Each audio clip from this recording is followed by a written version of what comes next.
Pandian stores சீரியல்ல கதிர தேடி வீட்டுக்கு போலீஸ் வராங்க. உடனே வீட்டுல இருக்க எல்லோரும் பதட்டமா இருக்காங்க. ஆனா தனியா கோமதிய மட்டும் கூட்டிட்டு போயிட்டு மீனாவும் ராஜியும் நடந்த உண்மையை எல்லாம் சொல்றாங்க.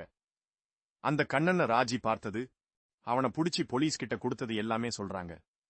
அத விசாரிக்க தான் போலீஸ் வந்து இருக்காங்கன்னு. இத கேட்டதும் கோமதி ரொம்பவே பதட்டமாகறாங்க. உடனே சொல்றாங்க, இப்போ எல்லா உண்மையும் அவங்க அப்பாக்கு தெரிய போது என்னெல்லாம் நடக்கப் போகுதோன்னு நினைச்சு அழுதுட்டு இருக்காங்க.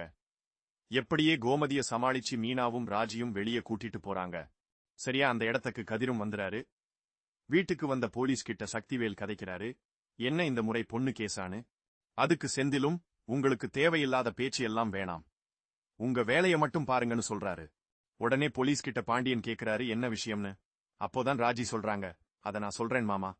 காணாம போனிச்சுதானே என்னோட நகை, அதுதான் மாமானு. என்னைய வீட்டிலிருந்து ஒருத்தன் கூட்டிட்டு போனானே அவன்தான் திருடிட்டான்னு சொல்றாங்க. உடனே மீனாவும் சமாளிக்க தெளிவா என்ன நடந்துச்சுன்னு சொல்லிட்டே இருக்கிறாங்க. ராஜிய வீட்டிலிருந்து கூட்டிட்டு போனது கதிரோட ஃப்ரெண்ட். அந்த ஃப்ரெண்டு தான் நகைய திருடிட்டான்.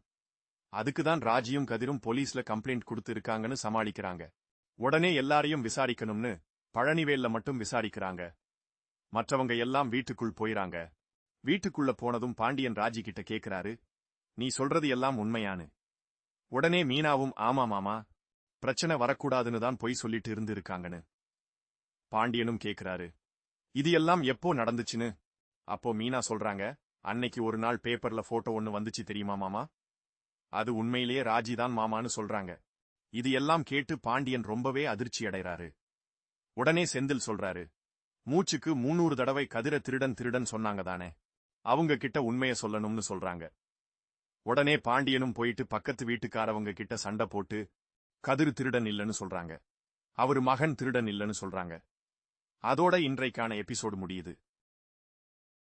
உங்களுக்கு பிடித்தமான சீரியல் ப்ரோமோக்கள், திரை விமர்சனங்கள் மற்றும் சினிமா தகவல்களை தெரிஞ்சுக்க எங்களோட தமிழ் சினிமா சேனலை மறக்காம இப்போதே சப்ஸ்கிரைப் பண்ணுங்க.